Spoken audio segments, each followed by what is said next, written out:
Bismillahirrahmanirrahim. First, thanks all committee of Egyptian Society of Bronchology for this great for the success of conference and good organization.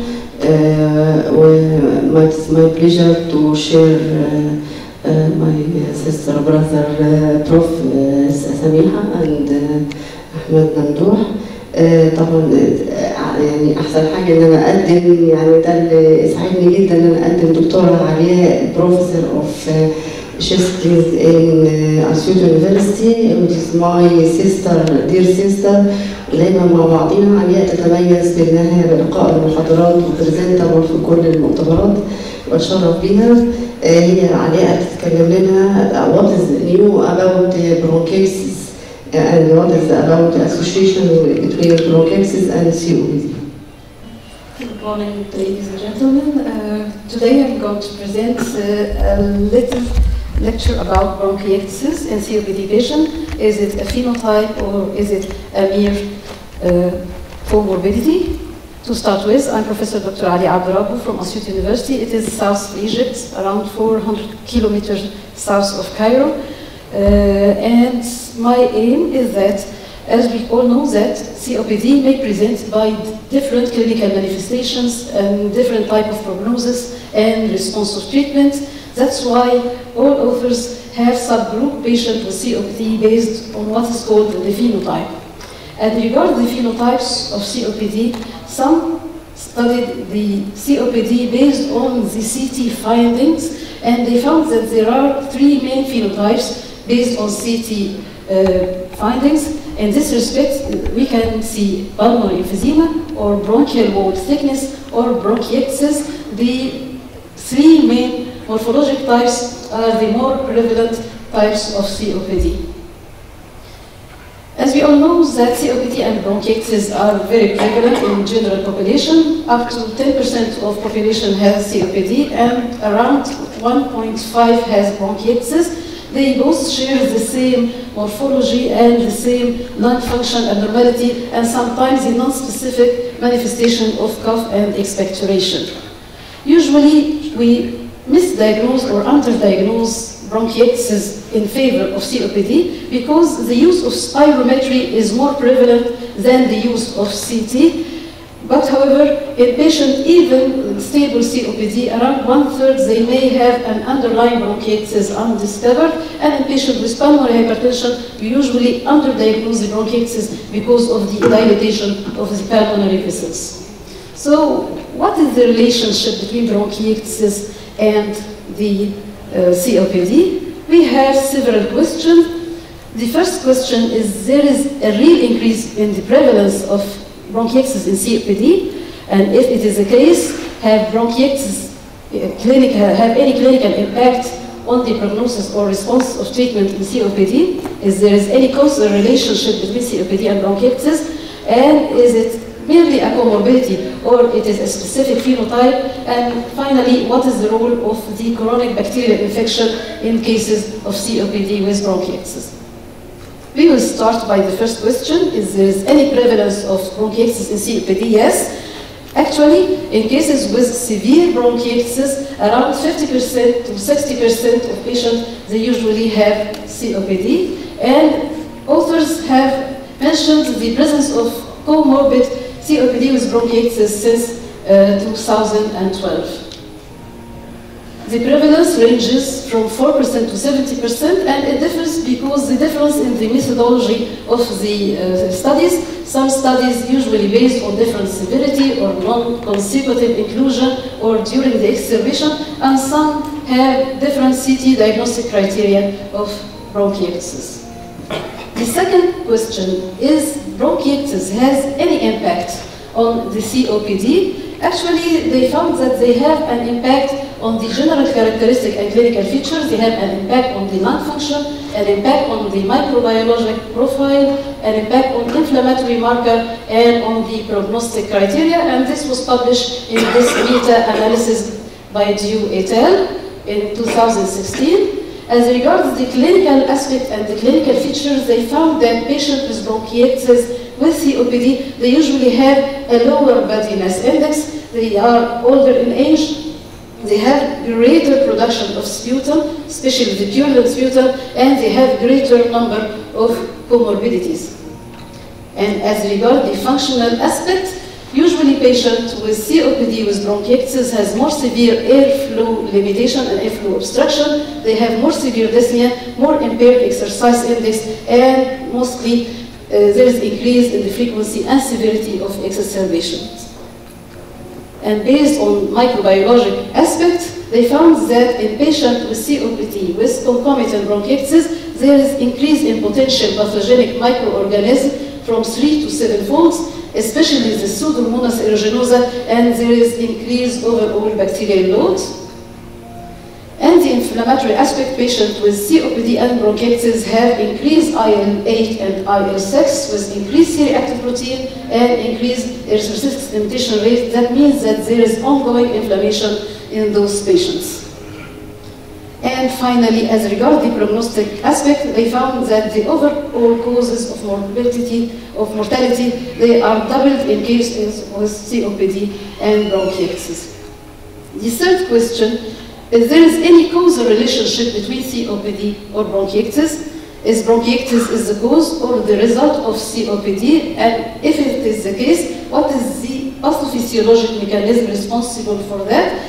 If we are looking for any link between one disease or other disease, we should see the criteria based on the strength of association, the consistency of the results that we have, the specificity, the temporality, the biologic gradients, the plausibility, the coherence, the experimental evidence, and the analogy.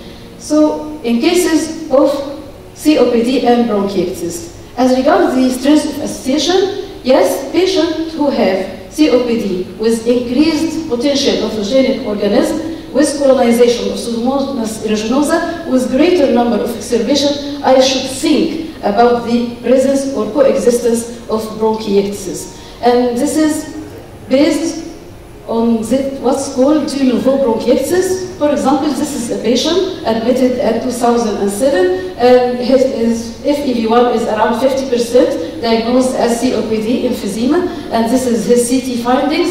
And 8 years later, this patient participated in another study, and they found that the patient developed de novo bronchiectasis. De novo bronchiectasis means the presence of bronchiectasis in COPD patient, and there is no other cause that causes bronchiectasis except this COPD. Actually, we need more longitudinal studies to follow the patients with COPD over the years to see the presence or the absence of de novo bronchiectasis occurs or not. If there is any dose-response effect, as we said before, in patients with COPD in stage 3 and 4, usually the presence of bronchiectasis ranges from 50 to 60%. As based on consistency, yes, all patients with COPD, their bronchiectasis usually is basal, bilateral, and cylindrical, and they have the similar pattern. They are usually older age, and they are usually heavier smoker, and these are consistent findings in patients with the two diseases. As based on the biologic plausibility, usually patient with COPD has impaired immunity, and this impaired immunity increases the potentiality of the proliferation of the potential pathogenic microorganism, and usually the microbiologic culture of sputum of COPD patient usually are positive, even in stable cases. And based on what's called cold theory, in cold theory, patients with moderate to severe COPD, if there is new exacerbation and new bacterial infection, there is increased bronchial inflammation. Based on the immune response of the patient, either the bacteria will be eradicated and the patient will be cured or not. And if not, the patient will undergo what's known as chronic bronchial infection with the persistent bronchial inflammation. Bacterial inflammatory proteolytic molecules will be released. This will impair the mucociliary clearance and will result at the end in bronchial wall destruction and distortion. That's what we call bronchiectasis. And the analogy means the presence of similar condition in other disease, and the best example is cases of cystic fibrosis in early stages, we can see minimal amount of bronchiectasis, and after ongoing repeated infection, the bronchiectasis will be more extensive. Till now, as regards the experimental evidence, there is no experimental evidence indicates that curing or eradication of bacteria in COPD patient do not cause the occurrence of bronchiectasis, and further researches are needed in this prospect. The first question is bronchiectasis and COPD. Is it only a comorbidity that may occur or not, or it is a distinct clinical phenotype? Actually, it is a distinct clinical phenotype where airway obstruction and production of sputum and dyspnea usually overlaps with this disease. COPD, asthma, bronchiectasis, bronchial colonization, chronic bronchitis. In some point, they do overlap and they do have single entity.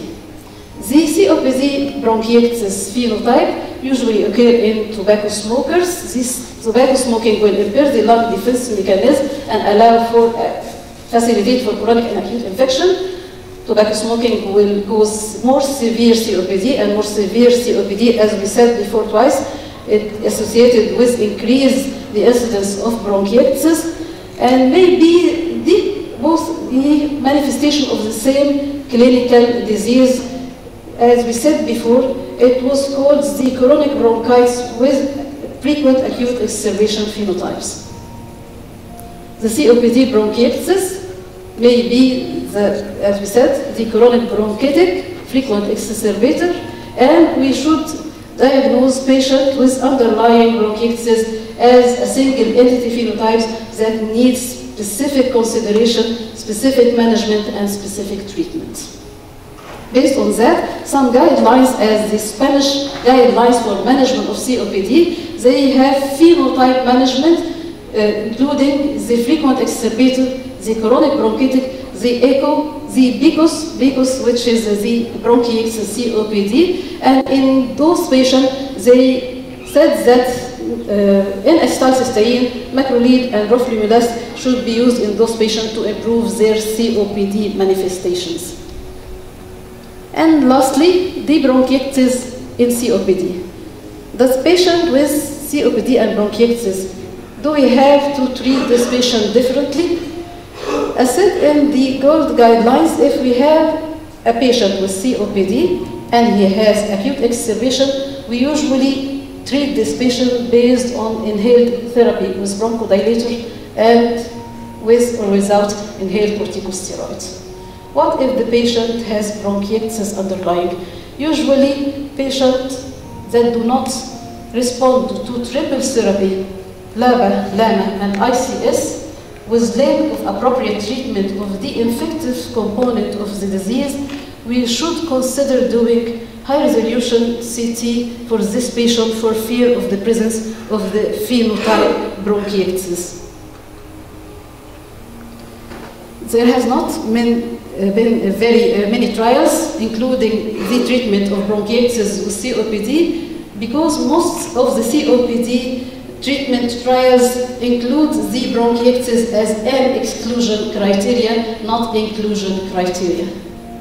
However, some said that the use of inhaled corticosteroid in patients with frequent bacterial exacerbation and low concentration of eosinophil is not indicated because the use of inhaled corticosteroid may be associated with increased bacterial load and may not be indicated in patients, of course, with bacterial colonization, as we see in cases of bronchiectasis. If we do high-resolution CT in patients with COPD, we treat him as COPD, then we give him triple therapy, and the patient is not responding, the patient has bronchiectasis, I may use what's called long-term macrolide, I can use long-term inhaled antibiotic, I can use roflumilast, and I can use physiotherapy to improve the bacterial load in those patients. What we need to do now? Actually, we need further study in this subject that we usually see very frequent in our practice. We should analyze the true prevalence of bronchiectasis in patients of COPD. We should look for causal relationships between COPD and bronchiectasis. We should do more longitudinal study to discover more de novo bronchiectasis in subjects with COPD.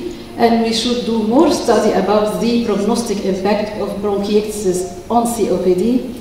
If we can look for any biomarkers that link both COPD and bronchiectasis, if these biomarkers related to the presence of neutrophilic inflammation, related to COPD severity, presence or absence of exacerbation, and if this exacerbation is an actual exacerbation or it is an infection from colonization from COPD, the presence or absence of bronchial wall thickness in the CT, and the increased susceptibility of the chronic bacterial load, these studies should be done.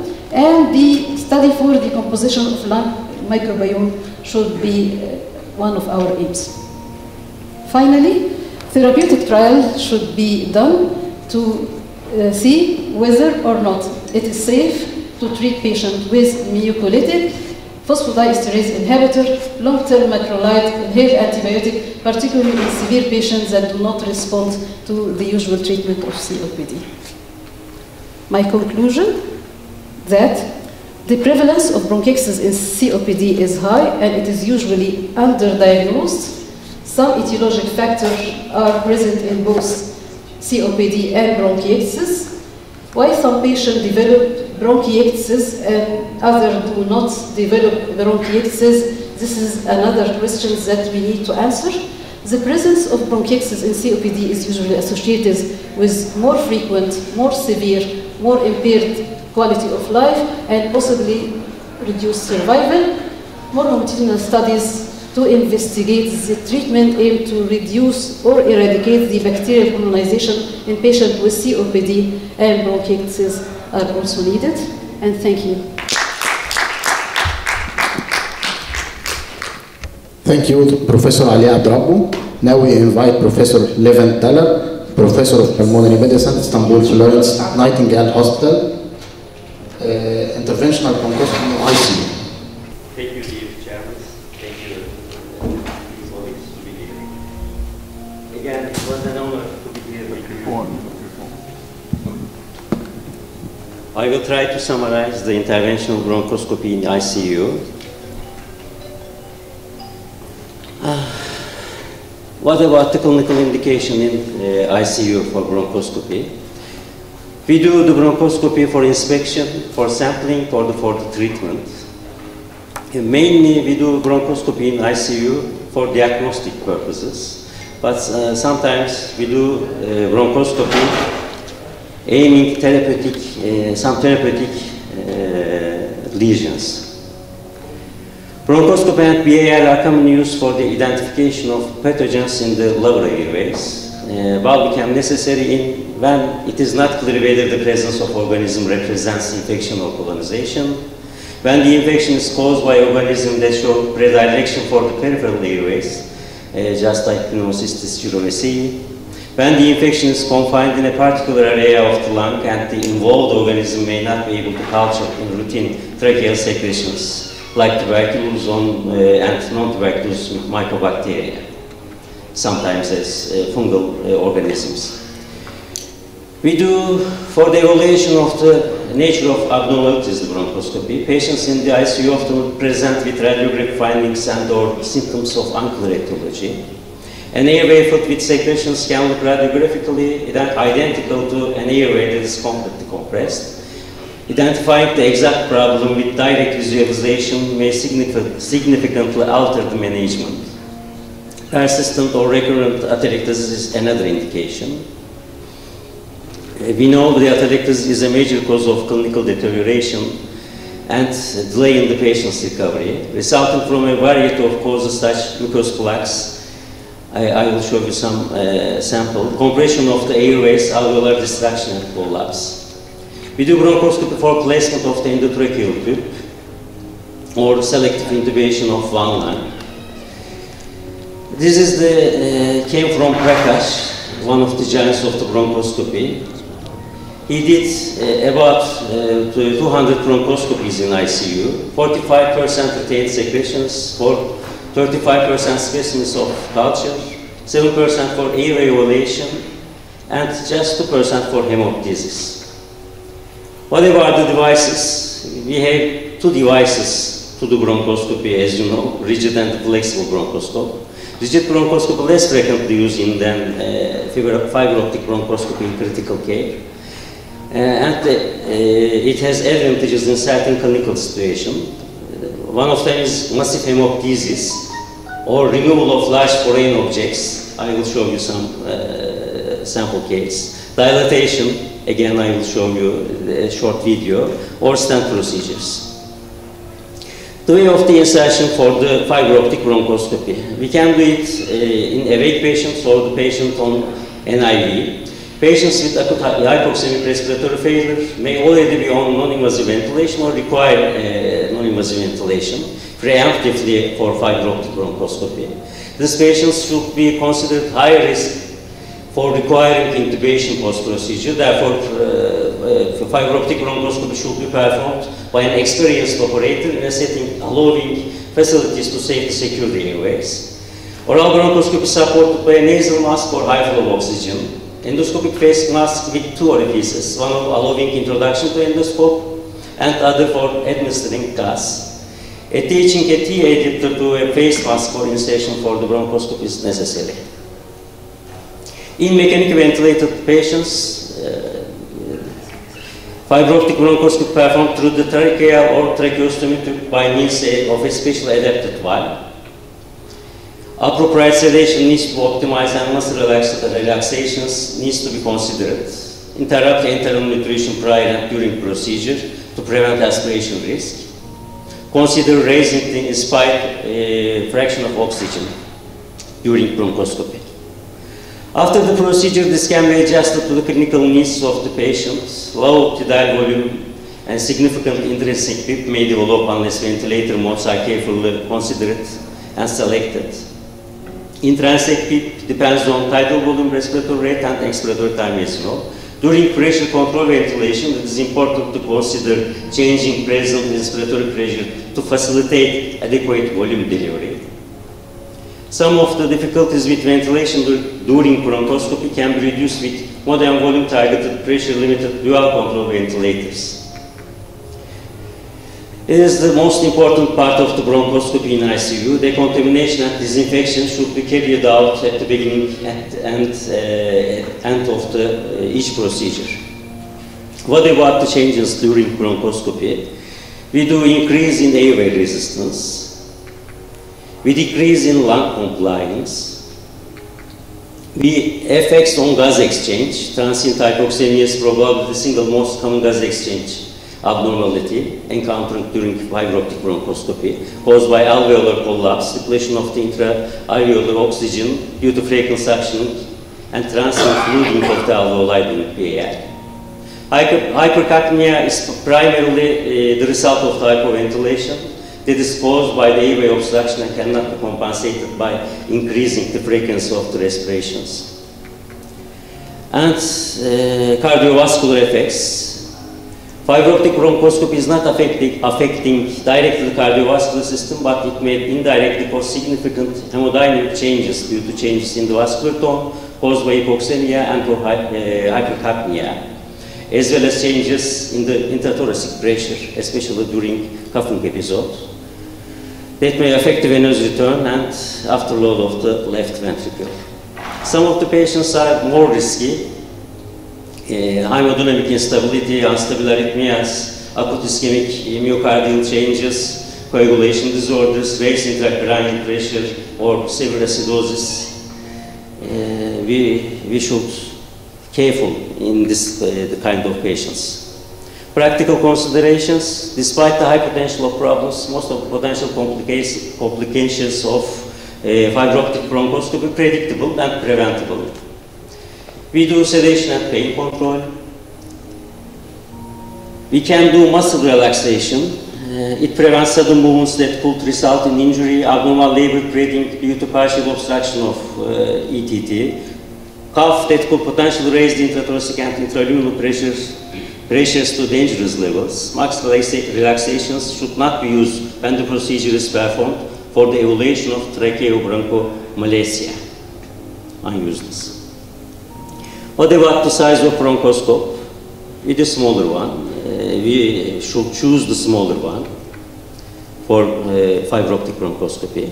Coagulation status must be considered carefully. Transfusion of platelets should be considered when the platelet count is 40,000, and definitely in the platelet count is 20,000. It is advisable for the platelets to be transfused shortly before and during procedure. Hypoxemia, reduction in effective tidal volume and functional residual capacity.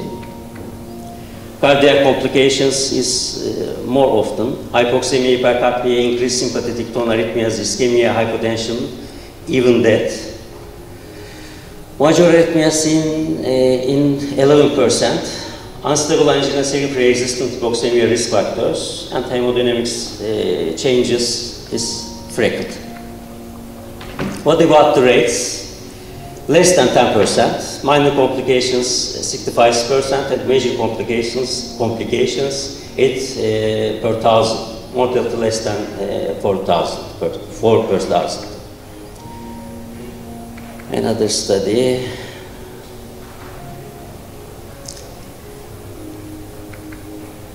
What about the recommendations? Urgent fiber optic bronchoscopy must be quickly and easily carried out in intensive care for diagnostic and therapeutic purposes where indicated. Grade C. Patients in intensive care should be considered as high risk of developing complications during bronchoscopy.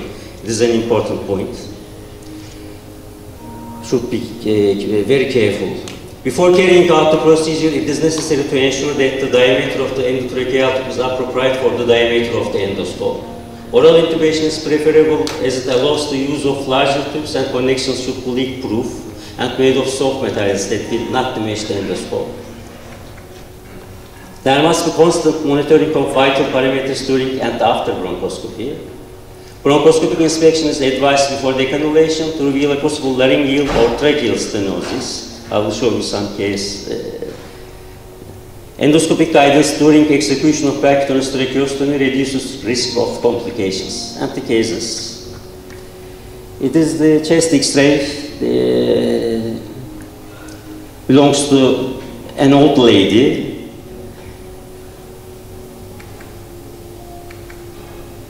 There is a foreign body at the end of the distal part of the tube. And the rigid bronchoscopy. We are approaching the vocal cords. The endotracheal tube deflated.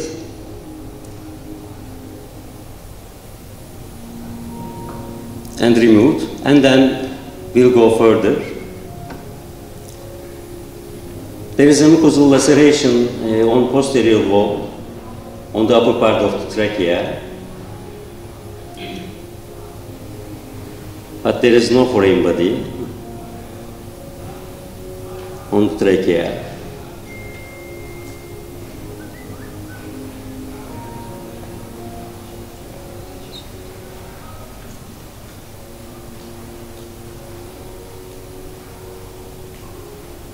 Lack of time. Installation of lidocaine. I do not use muscle relaxation if completely necessary.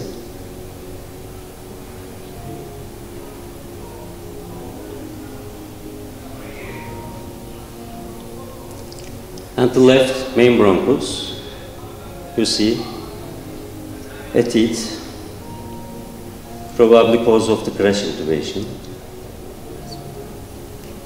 completely obstructed of the left main bronchus.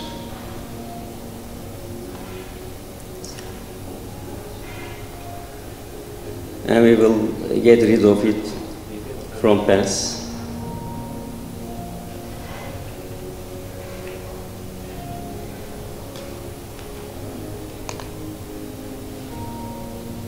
You see it. The diameter of the rigid tube is not enough to get it out completely, and we remove the rigid scope with the teeth. You see. And the quick check. And early tracheal stenosis after the intubation or tracheostomy is the major cause. We have a case series, including 5 cases.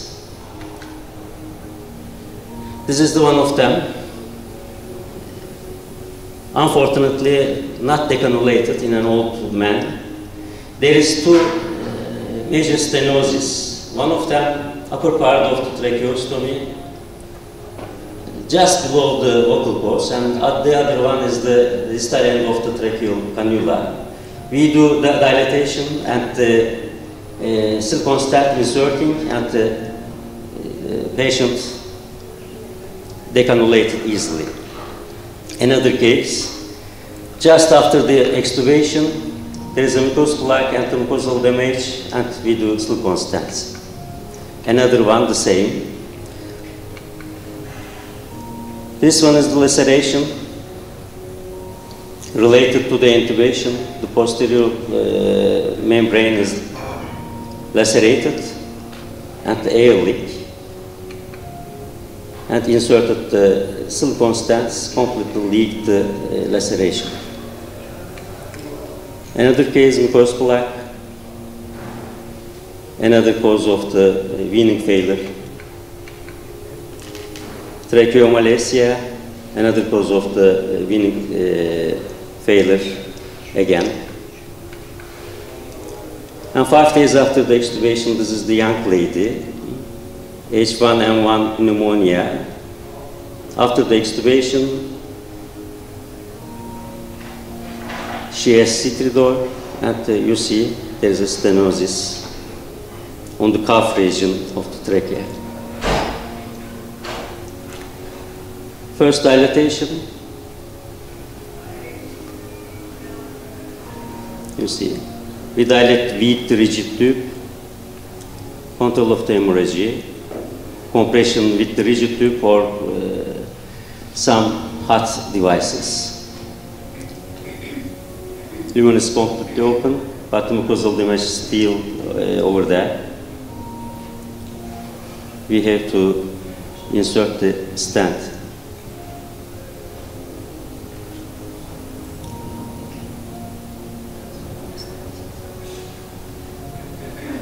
And citridor is gone, obviously.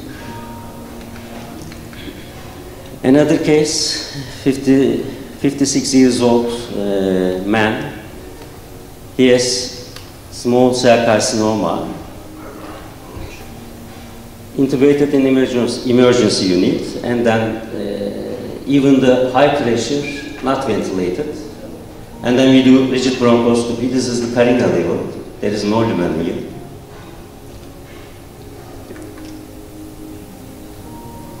The carinal level is completely compressed by the tumor and the bulky lymphadenopathies. And then silicone wide stent. The lumen is open again, and the patient is discharged of the ICU. Thank you very much for your attention. I did as fast as I can in 15 minutes. Thank you, Professor Levent, for the informative talk. في الأول أشكر اللجنة المنظمة for my invitation. And now I invite Professor Seda Tural for her talk about pulmonary rehabilitation and COPD. Okay, thank you for your nice introduction, and I want to thanks again to organizing committee invite me. I want to summarize this topic because we have a symposium about respiratory rehabilitation in many patients. The definition of the pulmonary rehabilitation is revised in 2013, and the ATS and ERS mentioned that this is a comprehensive intervention method to improve our patients' physical and psychological condition, and also it aims to promote the long-term adherence to health and changing behaviors. And this is very important that this is a patient-tailored therapy method, and we also decide how we therapy our patients by each one. Why we use pulmonary rehabilitation in COPD patients? Because our patients has peripheral muscle dysfunction in many pathways, and so we have to regulate our rehabilitation program due to their muscle dysfunctions. How we select our patients? There is no definite contraindications except a few disorders such as severe pulmonary hypertension, unstable cardiovascular disease, and some conditions that we should prevent rehabilitation such as arthritis, severe neurological and cognitive dysfunctions. But there is no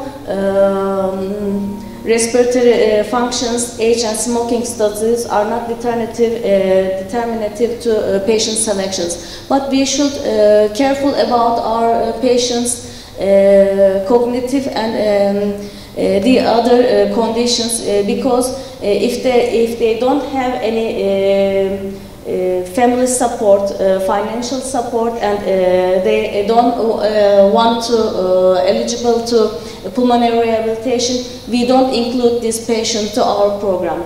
Also, we should aware about our patients' other conditions such as metastatic lung cancer is very important. Bone metastases are important for our rehabilitation programs also. Our program contains many things. First of all, we check our patients' disease conditions and their medications. We comprehensively define the long-term oxygen therapy, and we also check their inhalation techniques. Also, goal strategy report says that inhalation technique is controlled in each visit. We are collaborate our dietitians to check our patients' nutrition condition because it's very important. Our patient has sarcopenia also, and we used to replace some nutrition supports with other things. And also we need to check our patients' psychological conditions. Our depression is a major comorbidity in COPD patients also. We check smoking status of our patients. If they want to smoking cessation, we can apply the medications to them. And the final part of the program, we checked endurance and straining exercise, which one is eligible for this patient. Also, we combined both of them. And inspiratory muscle training is very important, this patient's group. Coping with dyspnea and relaxation techniques are important part of the program, and balance training also. We don't want to fall in risk in this patient group. Our program not just based on patient. We have a multidisciplinary team, include dietitians, physiotherapists, psychiatrists, and cardiologists also. And family support is very important to continue a rehabilitation program. The center is very important in pulmonary rehabilitation. All of the centers has advantages and disadvantages, but it depends on the exercise type and contents wherever you apply the rehabilitation program. In exercise, we should check density, duration, frequency, and components, very important. We combine all of them, and we should careful when we are prescribing an exercise in COPD patients. Finding an optimal exercise protocol is a hard balance of efficacy and tolerance of the patient is very important. Standard program is high intensity continuous exercise program, but it's difficult to reach in COPD patients. The definition of high-intensity continuous exercise is exercise which reach the blood lactate levels increased and the exercise intensity exceeding 60% of maximum exercise capacity, which is reached to 4 to 6 Borg scale also. We mentioned that it's hard to reach high-intensity exercise program in COPD patients, but what about the alternative exercise programs? Interval exercise is an alternative program which is a repeated exercise in which high-intensity exercise is interrupted by light exercise or resting periods. Interval exercise triggers the effect of physiological exercise also, and it's more eligible for these patients. The mostly common used exercise model in COPD patients, and it is effective as a continuous exercise model. It is better tolerated in COPD patients also. When our patients cannot tolerate long-term high-intensity exercise, this may be chosen. And what about the program duration? Short-term outpatient programs are changeable in various studies, but generally advised in recommendation reports are 8 to 12 weeks. After the 12 weeks, it depends on the patient-tailored programs. Less than 4 weeks programs are not beneficial, and compact programs, more than 20 sessions are more beneficial in COPD patients. I mentioned before, usually advised program is 4 to 12 weeks, but appropriate 8 to 12 programs in my clinic practice is using 8 to 12 programs. It depends on our conditions, patient conditions, and our resources also. But GOLD recommend that it's a patient-tailored program. If patient needs longer exercise, it can affect longer. Depends on patient to patient. In what frequency in a week? Twice times a week is not enough for COPD patients. Optimal benefit and regular supervised exercise sessions are required at least 3 times for a week. Is best conditions in COPD patients. When we use the rehabilitation program, we can mention that there's different centers and also different models. Supervised and unsupervised models can be used, but at a hospital we use also supervised programs. It depends on your resources also. Supervised programs at home twice a week may be eligible alternative to hospital, although its effectiveness is not clearly defined, not yet. Now, telerehabilitation is another topic, popular topic in rehabilitation, but there is rare evidence in this topic. This is a good paper about continuous supervised training and interval supervised training or self-paced training program in COPD patients. And they showed that there is a significant improvement in groups continuous supervised training program and interval training program is better than the self-paced group. What about the components of our program? Just education or just exercise is better? Of course, combine of them is better to enrich the increase the endurance time, also decrease the dyspnea perception for our patient. We also educate them for self-management or dyspnea management, and also we use exercise programs to struggle with peripheral dysfunction, muscle dysfunctions. What about the exercise? We use a lower extremity exercise, very important for COPD patients, and also upper extremity exercise and respiratory muscle exercise. Our protocols include straining, aerobic, and combined programs. The comparison of aerobic and straining and aerobic combined exercise programs, they found that there is a significant improvement in major muscle strength in combined exercise programs. Straining exercise can get muscle hypertrophy in patients, and it causes less dyspnea than aerobic exercise because of the lactic acidose level in COPD patients. The straining and combined exercise programs are a physiologically ideal approach for COPD patients.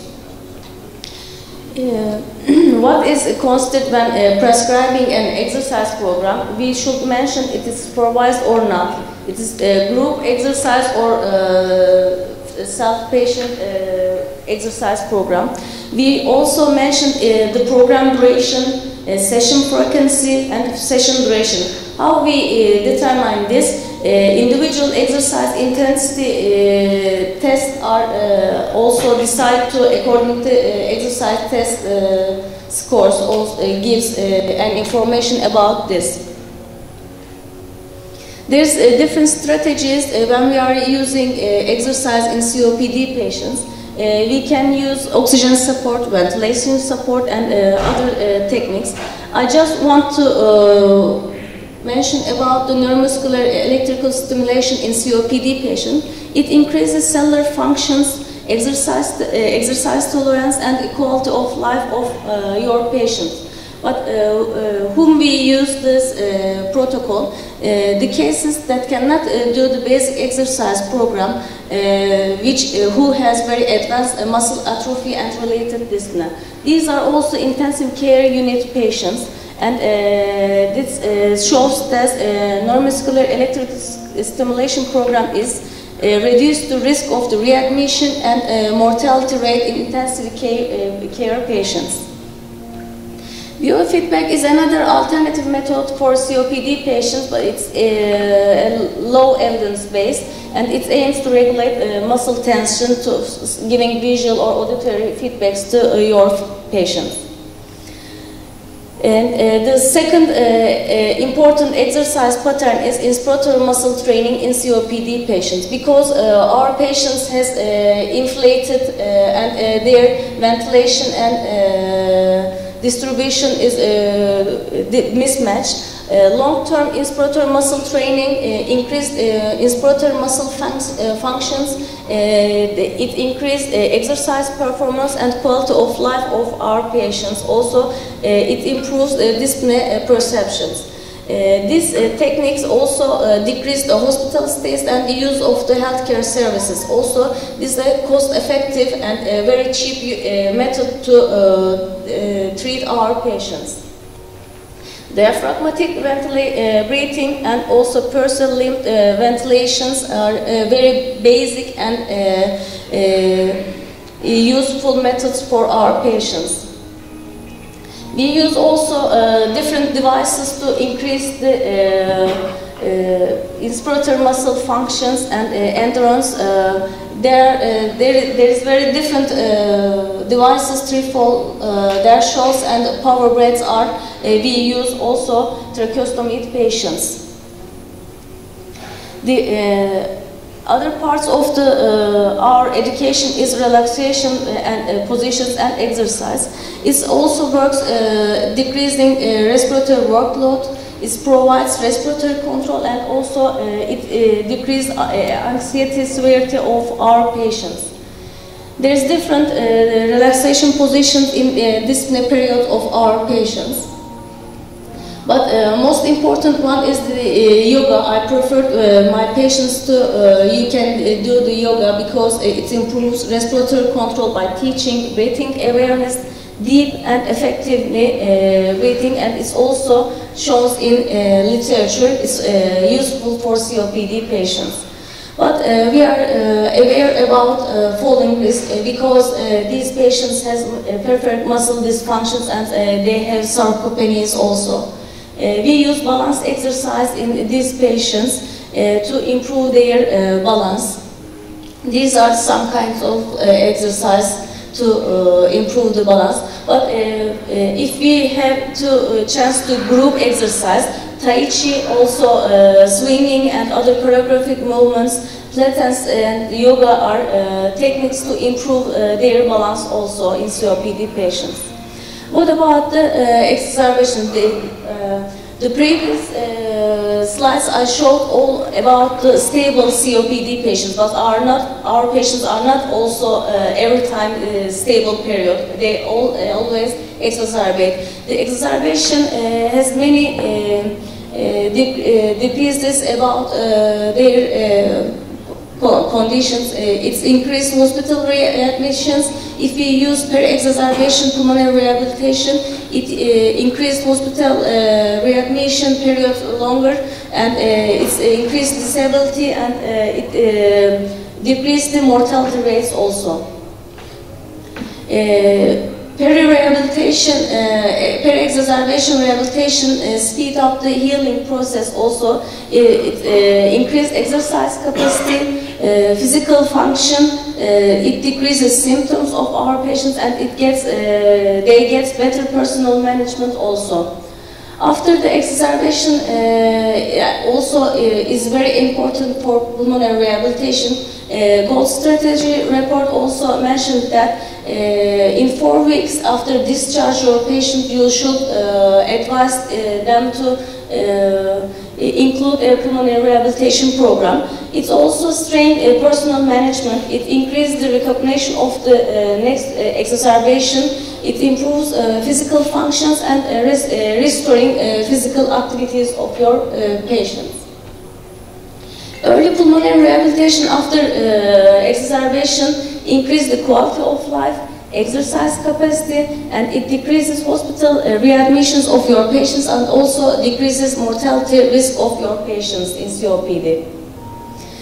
Let's take home message, and this is my second final slide. The severe exacerbations adversely affect the functional capacity and physical activity level of your COPD patients. The rate of referral to pulmonary rehabilitation after exacerbation and completion of the program is very low. Physicians should be aware about the pulmonary rehabilitation is an alternative and cost-effective method to treat your patients.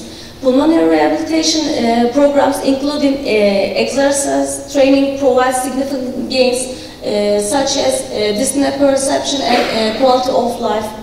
Home-based personal management and pulmonary rehabilitation programs may be alternative to outpatient programs, but we need more evidence to refer these groups.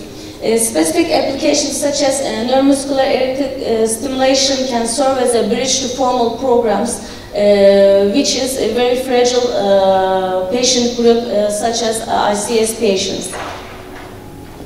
And stable COPD patients, pulmonary rehabilitation decreases the hospitality rate, it decreases the hospital stays also, and it improves exercise capacity, quality of life, and it decreases the body index. We use many devices and inhaler drugs for our patients just for their symptoms, but pulmonary rehabilitation affects more than pharmaceutical drugs. And I wish healthy lungs for your healthy life for your patients. Thank you for your attention. Tida, about the interesting talk about rehabilitation COPD. Now returning again to interventional pulmonary medicine.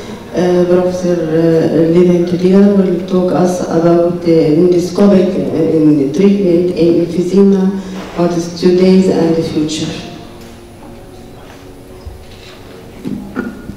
Thank you, dear Chairman, dear colleagues. Again, merhaba. We know of the increase in functional residual capacity due to loss of elastic recoil of lung parenchyma has been termed static pulmonary hyperinflation. It poses the diaphragm in a state of mechanical disadvantage. Rising in end-expiratory lung volume at rest or during exercise as a consequence of airflow limitation that prevents the respiratory system from attaining static equilibrium before the next inspiratory effort. The resulting intrinsic alveolar positive end-expiratory pressure imposes an elastic inspiratory threshold on respiratory muscles that greatly increases the verve of breathing. These physiological derangements are closely related to the dyspnea and quality of life in patients with emphysema. This is the dynamic hyperinflation. So, we treat the hyperinflation with using bronchoscopic lung volume reduction methods. How it began? Otto Brantigan is the thoracic surgeon. First introduced the surgical approach in patients with emphysema. In 1961, published a case series on 56 patients who underwent unilateral or bilateral operations. He reported clinical improvement in 75% of treated patients and a consistent increase in vital capacity, but with a high operative mortality, about 16%. Dan Cooper is the lung transplantation surgeon.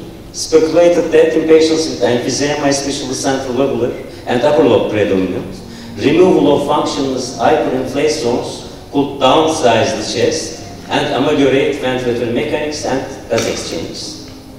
In 1997, Cooper reported the results of a series of 100 consecutive cases, mean age 61 years and mean FEV1 0.69 liter, 24% of predicted. At 6-month follow-up, a mean increase of 400 milliliter in PA1 and 600 milliliter in functional forced vital capacity, and a reduction about 2 liter in residual volume.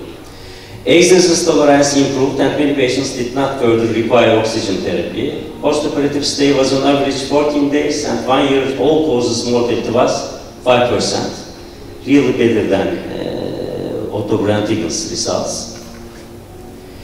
But in spite of initial promising results, many questions remained unanswered. That's why to evaluate the effects on mortality, the magnitude and durability of benefits and criteria for the selection of patients, a large randomized control trial was designed and published in 2003, and the famous NET study. What about the results of NET? The study enrolled about 1,200 patients. After 24 months, exercise capacity had improved by more than 10 watts in 15% of patients in the surgery group, as compared with 3% of patients in the medical therapy group, statistically meaningful. A survival advantage was seen only in patients with upper lobe predominant emphysema and low exercise capacity. As main conclusion of the NET results, patients with non-upper lobe emphysema and high baseline exercise capacity were poor candidates for lung volume reduction surgery because of increased mortality and negligible functional gain. The overall 90 days mortality was about 8% in the surgical group versus about 1% in the medical care group. High risk for postoperative death had been observed at an interim analysis in 70 patients with the FEV1 less than 20% predicted and either homogeneous emphysema or BS2 less than 20% predicted. These are the high-risk patients. What about the bronchoscopic methods? This is the first research letters. 8 patients, Thomas and the colleagues did them. 8 patients with severe emphysema entered the pilot study of unilateral volume reduction by endobronchial valve insertion. After valve insertions, the median FEV1 increased from 0.79 liter to 1.06 liter, difference 34% and statistically significant. The median diffusion capacity increased from 3.05 milliliter when CT scans showed the substantial reduction in regional volume in 4 of the 8 patients. 2 patients developed a transient pneumothorax, one requiring drainage and most severe adverse event. This is the very encouraging results. And the methods. There are one-way valves used, most frequent used device of the bronchoscopic lung volume reduction. There are 4 different kind of one-way valves. Zephyr, the most famous one. Intrabronchial valve of Olympus, the second most famous. Medlung from Russia. There is no study on emphysema patients, just on multi-drug-resistant tuberculosis patients. And the Miyazawa valve, just one case published defining Miyazawa valve. First 2 valves in the market and other 2 no.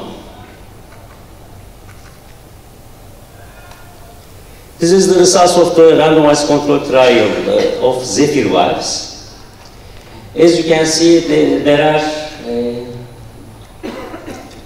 real gain of FEV1 and 6-minute walk distance, comparing with NETRIS trial, and the quality of life.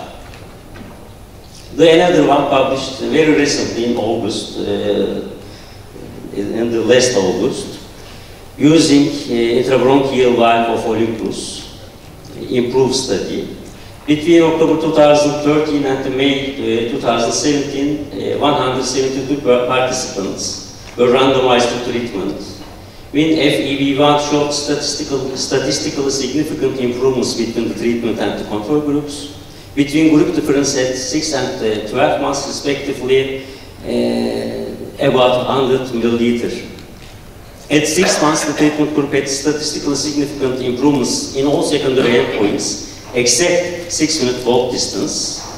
Thoracic serious adverse event incidence during 6 months was greater in the treatment group, mainly pneumothorax. And the results was quickly. For the one-way valves, Zephyr or intrabronchial valve of Olympus, we have to sure to be fistula is complete or the collateral ventilation, collateral ventilation is absent. We can check this situation with static software or the Chartis device during bronchoscopy. Do and don't slide disease.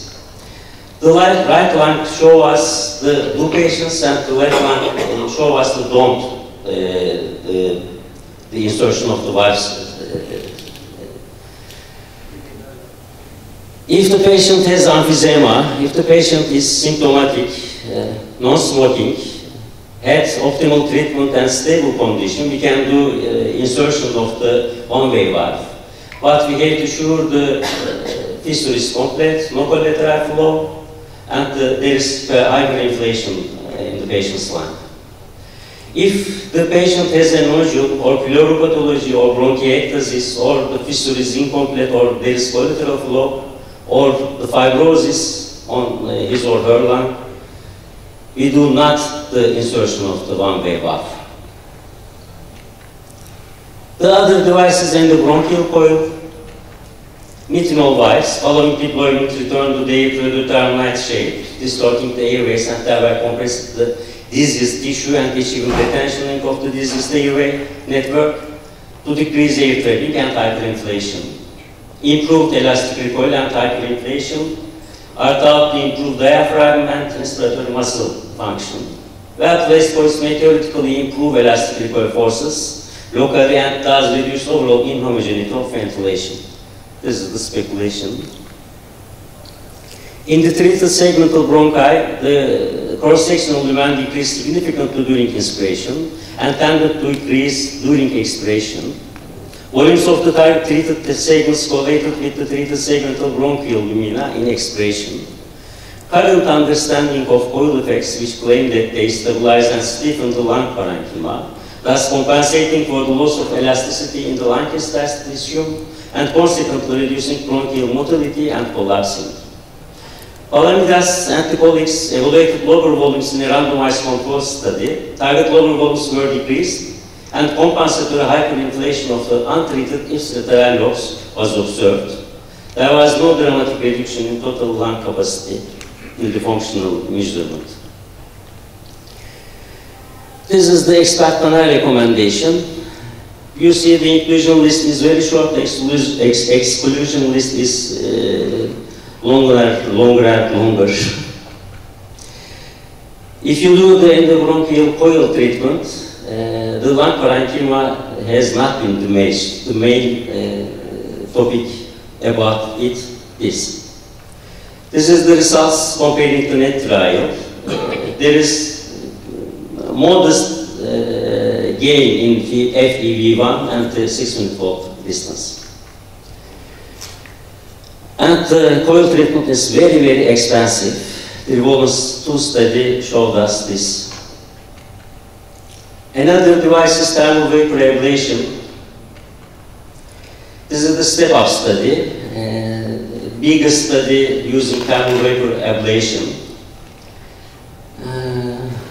Patients with very destroyed lower lobes were excluded. Only one segment was treated at the first treatment session, and up to 2 segments were treated during the second treatment session. About 3 months later, 2 sessions requires.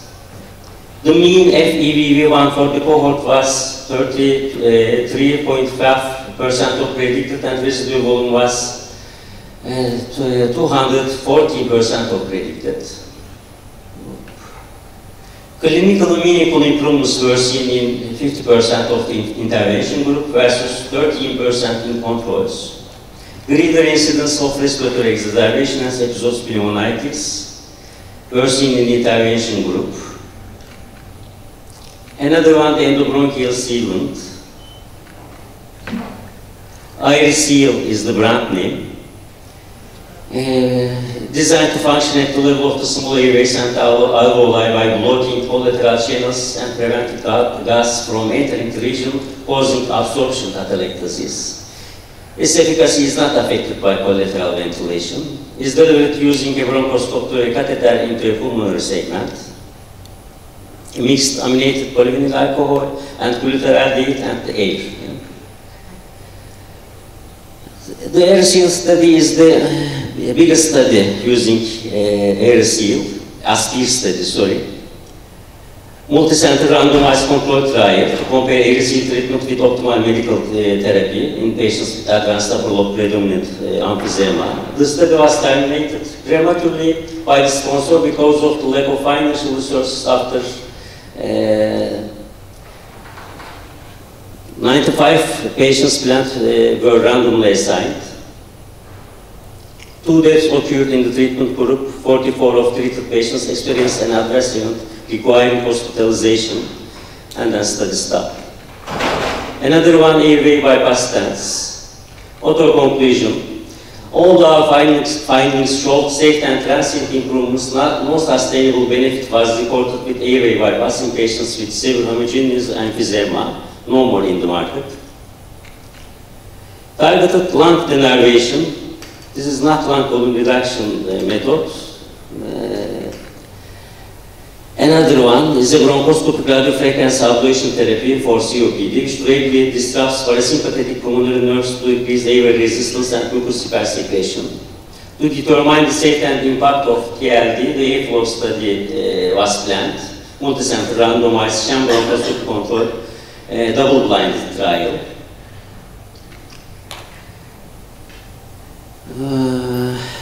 During the predefined 3 to 6 months window, patients in the TLD group experienced a significantly lower number of respiratory adverse events compared to sham.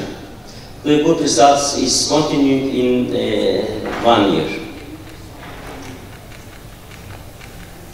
I'll do fast. What about the long-term follow-up? This is from the Heidelberg. At 2 years, residual volume and the total lung capacity remained significantly improved compared to baseline. But 3 years afterward, therapy sustained significant improvement in MMRC was observed, and the proportion of patients achieving a minimal clinically important difference from baseline in residual volume.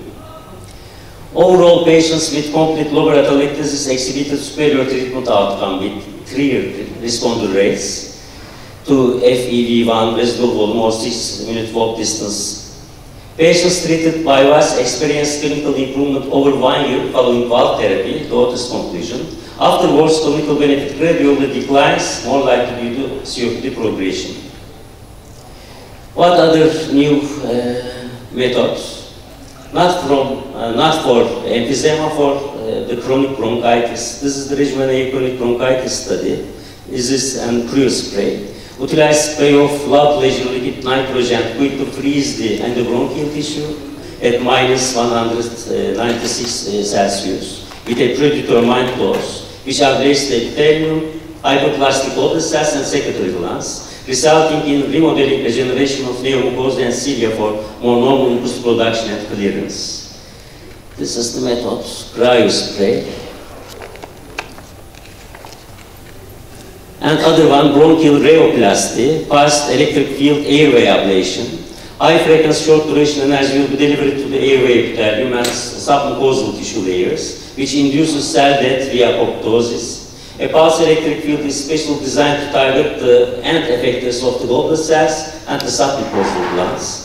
The epithelium regenerates as healthy with fewer goblet cells, resulting in less mucus production.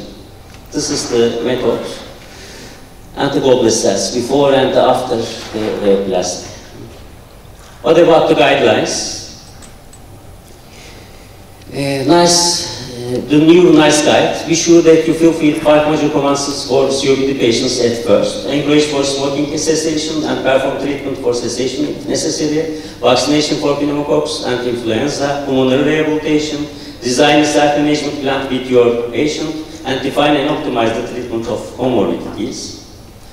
Offer a respiratory review to assess whether a lung volume reduction procedure is a possibility for people with COPD when they complete pulmonary rehabilitation, and at other subsequent reviews, if all of the following apply. They have severe COPD with FEV1 less than 50% and restlessness. That affects their quality of life despite optimal medical treatment.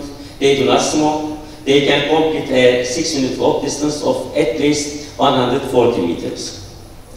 At the respiratory review, refer the person with COPD to a lung volume reduction multidisciplinary team to assess whether lung volume reduction surgery or endobronchial valves are suitable if they have hyperinflation, assessed by lung function testing with body plethysmography, and emphysema on an unenhanced CT chest scan, and optimized treatment for other comorbidities.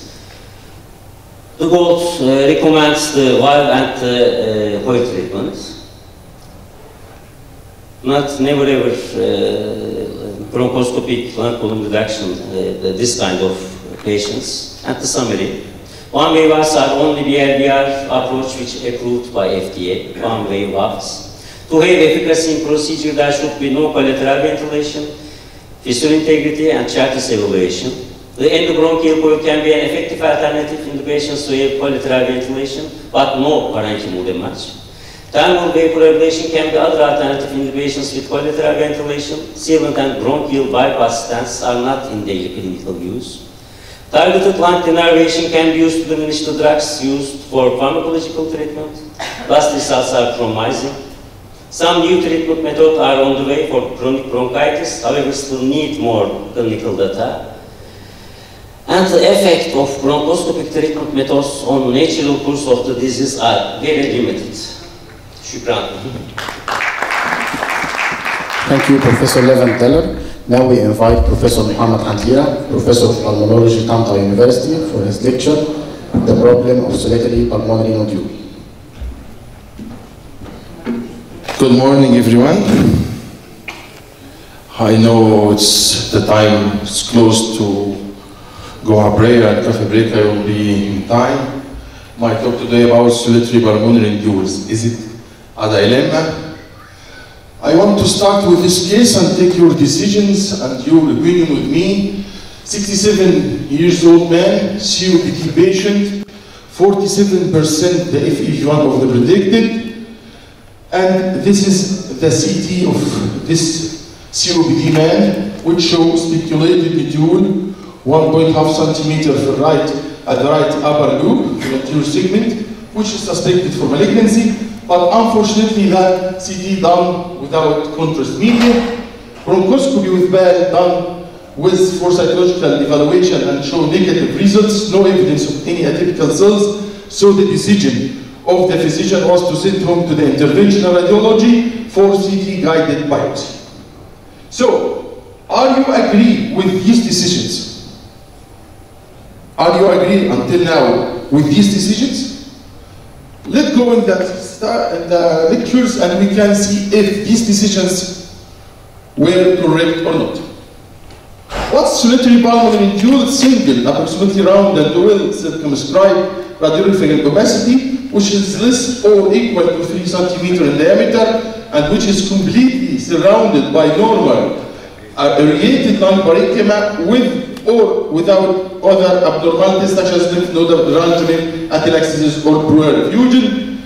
This is 1 cm. We called it nodule. More than 1 cm up to 3 cm is a single pulmonary nodule, and we will have the GGO, which is ground glass opacity. Also, if it's be in the peripheral of the lung, we will call it peripheral pulmonary regions, which is more difficult and more dilated. So again to the case, my question was, are these decisions was correct? If we see the mediastinal window, there is a suspicion of right hilar lymph node. So when you have single pulmonary nodule and you do the CT scan without contrast, it's not correct because you will lose the assessment of the node and the stage. This is my first consideration. Return again to my lecture. The first category is solitary pulmonary nodule, which is less than 0.8 cm. Increased nowadays because the screening program of the lung cancer assess this small size nodules, but it's very low sensitivity for PET and biopsy techniques. The strategy for these nodules is the follow-up, and this is the strategy of the follow-up of nodules. If it's less than 4 cm or from 4 to 6, from 6 to 8, and more than 8 regarding the low risk patient and the high risk patient. Go to the second group, which is the ground glass opacity. The ground glass opacity, the growth rate is slower than the solid nodules. We have two categories, either less than 5 mm, which not required any further evaluation, or more than 5 mm, which need annual surveillance with CT, but the part solid nodule with high incidence of malignancy need every 3 months surveillance. So our goal now is this group, nodules more than 8 mm. Why? Because resection without delay of malignant nodules is essential, and also avoidance of useless surgery of benign nodules is essential. And this illustrates you how to make the probability of the nodule, is it high or intermediate or low probability, using the clinical and the history of my patient, the PET results, the results of the biopsy, and the CT scan surveillance. So, solitary pulmonary nodule more than 8 mm, our goal, we have 3 decisions. Either to do serial CT at the 3rd, 6th, 9th, 12 months, and then at 18 and 24 months, when the clinical probability is very low, and we have all the clinical probability is low with no hypermetabolic lesion by the PET, or when a fully informed patient prefer non-aggressive approach. And also, non-surgical biopsy is indicated when clinical pretest probability and findings are discordant, or when the probability is low to moderate, or when the benign lesion is suspected, or when the patient refused any interaction. But immediate surgery, resection with delay of all nodules with high probability of malignancy in patient with good candidate for surgery. So for this important group, we have 3 decisions. I will go now to the biopsy. How can I get biopsy from this solitary pulmonary nodule? Either transbronchial or percutaneous. This is all the literature of bronchoscopy using the TB transbronchial lung biopsy for the nodules. But really, we need what we called transbronchial approach technique of guidance. I need something guide me to reach to the nodules. We have the fluoroscopy, we have the EBUS mini probe, we have the lung point, which is present also in Egypt nowadays, and we have the navigation system. We use this types of EBUS, which are miniature ultrasound probe, 20 megahertz, and this is the probe, and this is the caster which used, and nowadays also the cryo, as Professor Alice Rosman told us yesterday, we can use the mini probe to guide the cryo probe to take the biopsy. But also, the convex probe can play a role. If I have a nodule adjacent to large airway, I can use the convex probe with real-time visualization and diagnose the case. What about the navigation system? The navigation system starts with the Elogus type, and now we have the new navigation which can be used in the transbronchial and percutaneous. And with the navigation system, it's a computerized system. It can navigate you to the nodule directly, and you can take the biopsy. This patient with this navigation diagnosed as adenocarcinoma. So I have a fluoroscopy with a large availability, but with a radiation exposure, but it's cheap. And I have EBUS with no radiation exposure, but less expensive, and they called it nowadays poor man navigation. And they have a navigation system with no radiation, more and more expensive, but no real-time visualization. Your decision will be on the availability and cost-benefit relationship, and this is the sensitivity of the three techniques. This is few randomized studies diagnosed the both. Again, my case, my first impression that the first wrong decision is that we don't make a contrast CT and we lost the metastatic node. The other wrong decision, don't perform bronchoscopy to solitary pulmonary nodule if you don't have availability of guidance system. And that is what happened now. We did a CT without contrast media, we lost the hilar node. We do the bronchoscopy without any guidance, so we have a negative results. So if you look, some studies speak about 37%, some studies speak about 89% of transbronchial lung biopsy in solitary pulmonary nodules, site of lesion, sampling instrument used, relation between airway and lesion, number of samples, time taking, operative experience, all of this take in consideration. So, can the CT help me if I have a broncho sign? Yes. There is many papers now that broncho sign in the CT will increase the sensitivity of both navigation and radial EBUS. Sensitivity not more than 70 to 80%, which with the guidance system, but using the broncho sign will increase this sensitivity. So, to conclude, use transbronchial or guidance biopsy or percutaneous biopsy. For transbronchial information for staging, I will have airway exploring, TBNA lymph nodes.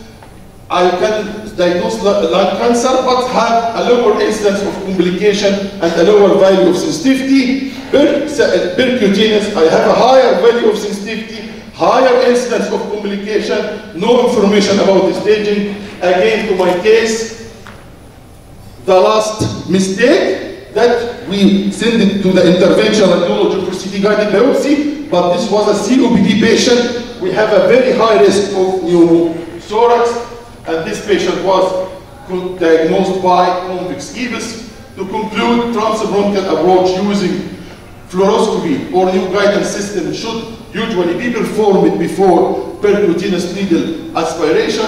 Don't perform pregnancy but bronchoscopy in these cases without guidance. Percutaneous needle aspiration should be performed when transbronchial techniques has failed. Transbronchial and percutaneous needle aspiration are complementary techniques. The certain of teams able to utilize both approach at the same time. We can do the transbronchial and at the same time send him to my colleagues in interventional radiology. And many thanks for your attention. Thanks, Professor Mohammed Hamtira. And I invite Professor Mohammed Zidane for his talk about non-pharmacological management of asthma. Bismillah ar-Rahman ar-Rahim. Good morning. I know we are a little bit out of time and the prayer is too short. In the coming 5 minutes, we'll talk about the non-pharmacological management of asthma. We know that we are expending a lot of money in the pharmacological therapy, but we have certain what is called a complementary medicine, الطب البديل. يمكن one of the most important intervention is the bronchial thermoplasty.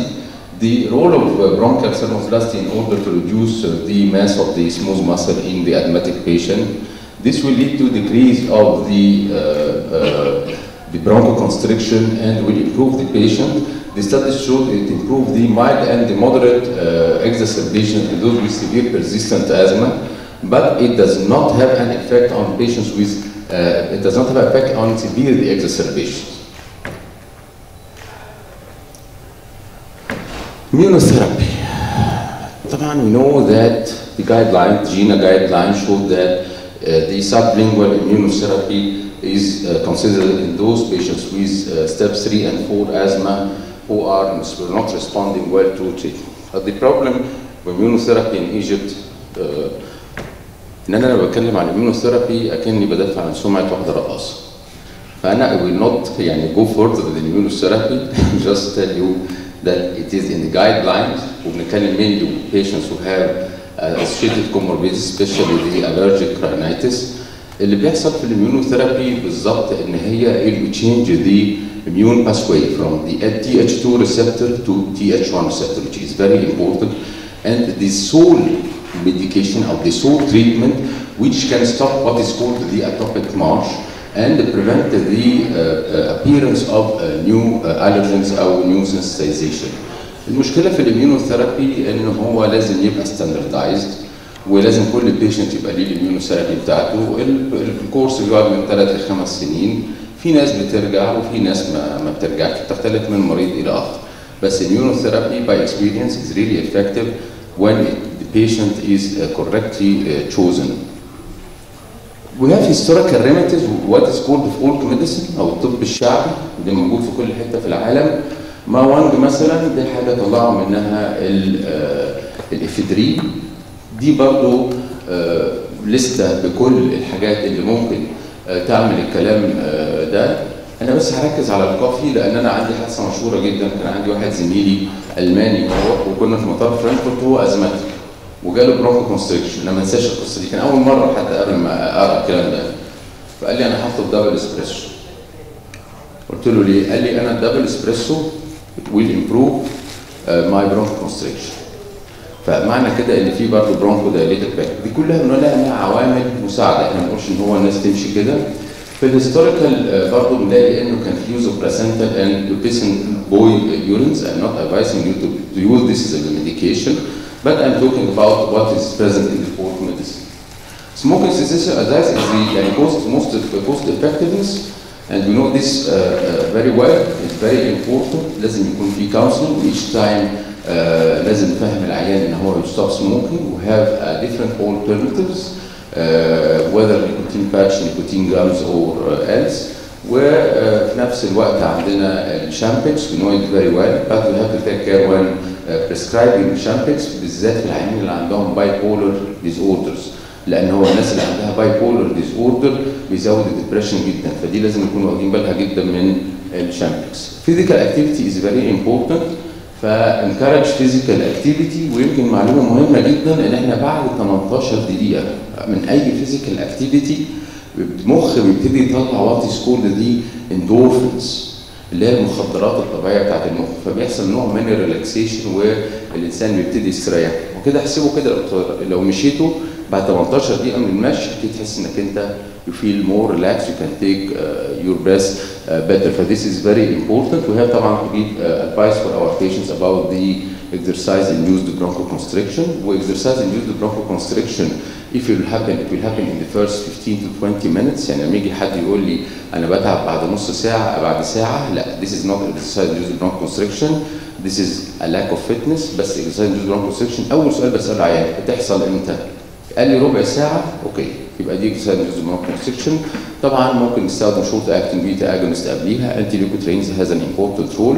لو العيان ما بيستجيبش ممكن اعمل ستيب اب زي اي عيان ازماتيك واديله برضه انهيلد كورتيكوستيرويدز. بس وي هاف تو تيك كير when we are giving يعني the treatment for high athlete people ان احنا في certain drugs الواده اللي هي الانتي دوبينج اسوسيشن بتحذرها، فلازم ابقى عارف بالظبط ايه اللي بتحذر منه. وعشان نبلغ الواده لازم نبلغ الواده 3 months before any competition، يعني ما ينفعش ليله الكومبيتيشن اقول له لا والنبي العيان اللعيب اللي عندك ده هيز ان ازماتيك، لا لازم قبليها ب3 شهور. هتقول لي ازاي؟ جاست اميل لكل اتحاد مصري هنا في عنده واحد ممثل للواده، فديس از فيري امبورتنت تو كيب ات ان مايند. Allergen avoidance, environmental related with drug related, occupational related. Environmental is related is very important and we all know about it. الدراج ريليتد اهمهم البيتا بلوكرز والنون ستيرويدال انتي انفلاماتوري دراجز and we know that ACE can cause برضه irritative cough in a number of patients and occupation related. ودي حتى ليها اسم اللي هي الاوكيبيشنال ازمه بيسموها المانداي فيفر. ليه بقى؟ لان الويكند بيبقى سبت وحد ويجي يوم الاثنين يحصل ان هو يجيله الاتاكس اوف ازمه، فدي هتاخدها مني من الهيستوري، وهنا اهم حاجه يبقى في افويدنس. الويت ريدكشن والدايتري موديفيكيشن كل الاستاديز بتبين ان في better control of asthma when there is weight reduction. Even 5 to 10% of weight loss can improve asthma control. وبنجد انه العيانين الازماتيك عندهم decreased level of both dietary and non-dietary antioxidant providing the rationale of antioxidant supplementation. فبنجد انه الفيتامين اي ليه رول بيحسن، والفيتامين سي ممكن يكون ليه رول كاد اون ثيرابي ان دوز بيشنت. ومن ضمن الحاجات كمان اللي لسه بنتكلم عليها الفيتامين دي ليفل. في ستاديز كتيره جدا طلعت تتكلم عن الفيتامين دي ليفل ان دوز بيشنت وستور ازما كنترول ونعمل لهم فيتامين دي. واحنا زمان انا فاكر واحنا طلبه كانوا يقولوا لنا استحاله يحصل فيتامين دي ديفيشنسي في المصريين عشان عندنا شمس طول النهار. نتيجه طبعا لاختلاف الزي حصل طبعا احنا بنشوف فيتامين دي في الارض عمرنا ما بنشوفه اكن الناس ولا ما تكون عايشه في الاسكيمو، فطبعا دي من الحاجات المهمه. اوميجا 3 فاتي اسيد از فيري امبورتنت especially في الاكسرسايز induced bronchoconstriction. والكونفيرت فود الرجي انا هنا باكد على حاجه مهمه جدا. للاسف احنا ما زلنا لحد دلوقتي في ناس تقول لهم ايه ما تاكلش لا سمك ولا بيض. انا دايما اقول لما يعني يقول لي كده اقول له ده الدكتور عادل امام اللي قال الكلمه دي. لا طبعا مفيش حاجه اسمها كده خالص. احنا عارفين طبعا انه مفيش واحد زي التاني، لكن لو في عندي بروفن تيست انه العيان عنده الرجي فروم سيرتن فود هنا انا بوقف العلاج. لكن في حاجه بنسميها هيستامين كونتيننج فود. يعني ايه هيستامين كونتيننج فود؟ يعني انا لو اكلت منها كميه كتيره جدا ممكن يجي لي الرجي منها حتى لو انا ما عنديش الرجي. اهمهم مثلا الطماطم. فيعني دي من ضمن الحاجات المهمه جدا. في ساعات السمك ممكن واحد يجي له الرجي من السمك عشان السمك مش طازه، فلما السمك مش بيبقى طازه بيبقى فيه نسبه هيستامين عاليه جدا. فدي نقطه مهمه لازم برضه ناخد بالنا منها. انا ما بمنعش غير الحاجات اللي فيها مواد حافظه بس preservatives، otherwise انا بخلي العيان ياكل كل حاجه.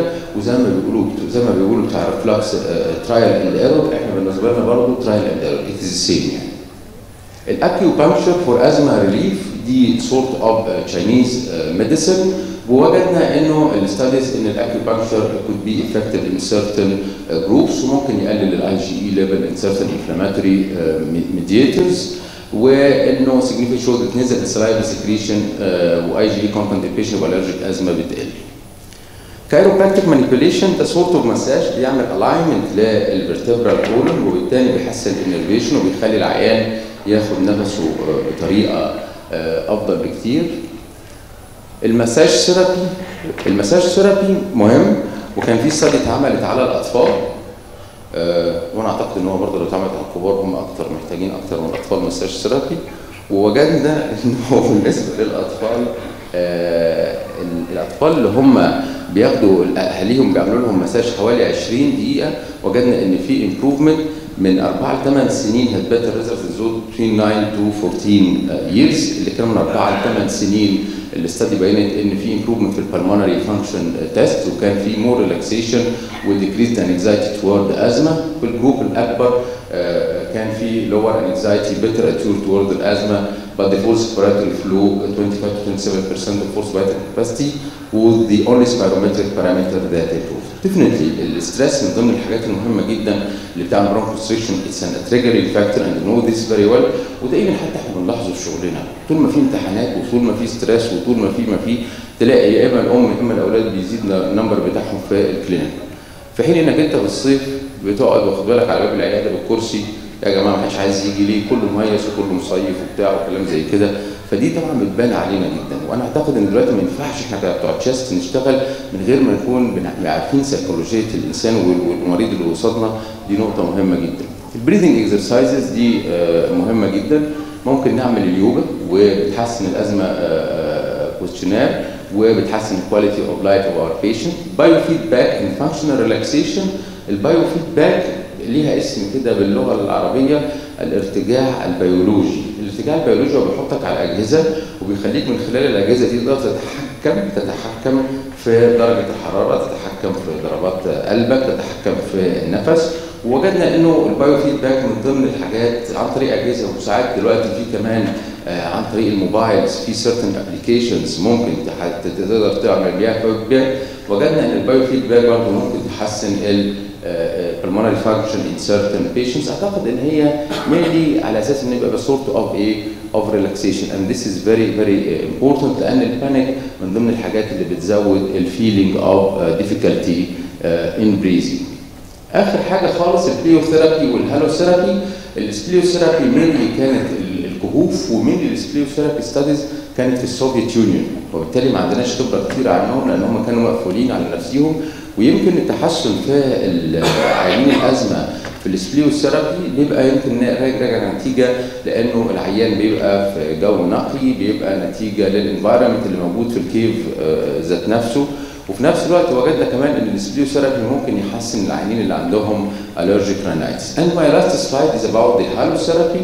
دي هالوثيرابي اللي هي كهوف الملح، ودي على فكره موجوده عندنا في مصر، في ناس في مطروح وفي سيوه عندها كهوف ملح، وبرضه هي نفس الفكره.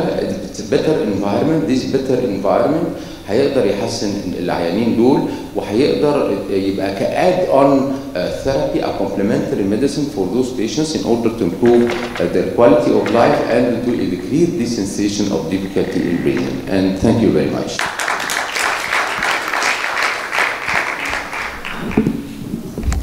Thanks for the Professor Mohammed Zain for the interesting talk. Now